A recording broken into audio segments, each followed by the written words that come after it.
हरे कृष्ण। ओम नमः शिवाय। नमस्कार मित्रों, आप सभी का मेरे चैनल पर स्वागत है। आज हम मोहिनी एकादशी की व्रत कथा का श्रवण करेंगे। आइए।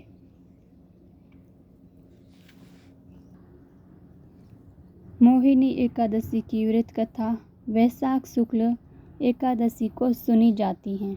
यह कथा भगवान विष्णु द्वारा समुद्र मंथन के दौरान असुरों को मोहित करने के लिए धारण किए गए मोहिनी रूप और दृष्ट बुद्धि नामक पापी वैश्य के उद्धार की है, जो पापों से मुक्ति, मोह माया से छुटकारा और मोक्ष दिलाती हैं।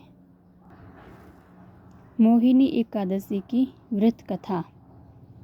मोहिनी एकादशी की पौराणिक व्रत कथा के अनुसार भद्रावती नगर में राजा घृतिमान का शासन था।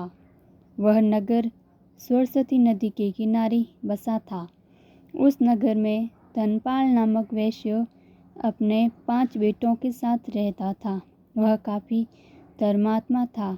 उसने नगर में काफ़ी पेड़ पौधे लगवाए थे। लोक सेवा के लिए कई स्थानों पर धर्मशाला और भोजनालय का निर्माण कराया था।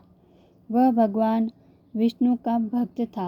वह व्रत रखता था और श्री हरि की पूजा भी करता था।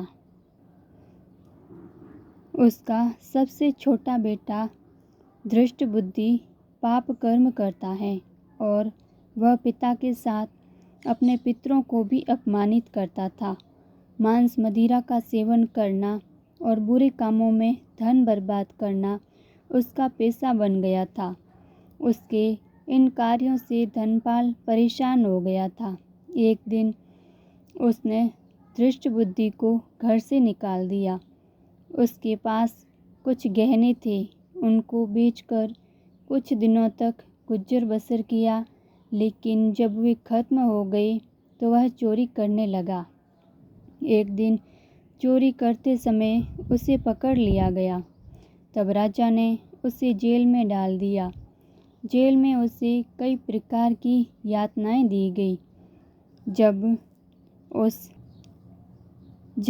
उसकी सज़ा पूरी हो गई तो राजा ने दृष्ट बुद्धि को राज्य से बाहर कर दिया।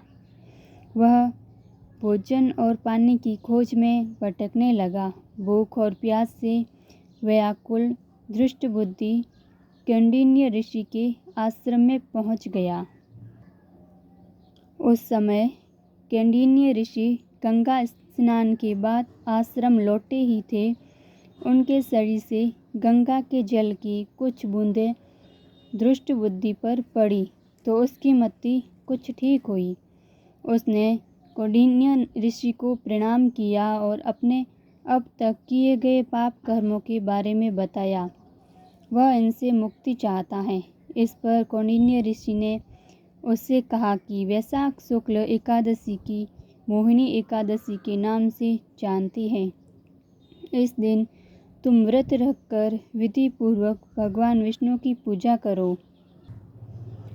तुम पर जब भगवान विष्णु की कृपा होगी तो सारे पाप नष्ट हो जाएंगे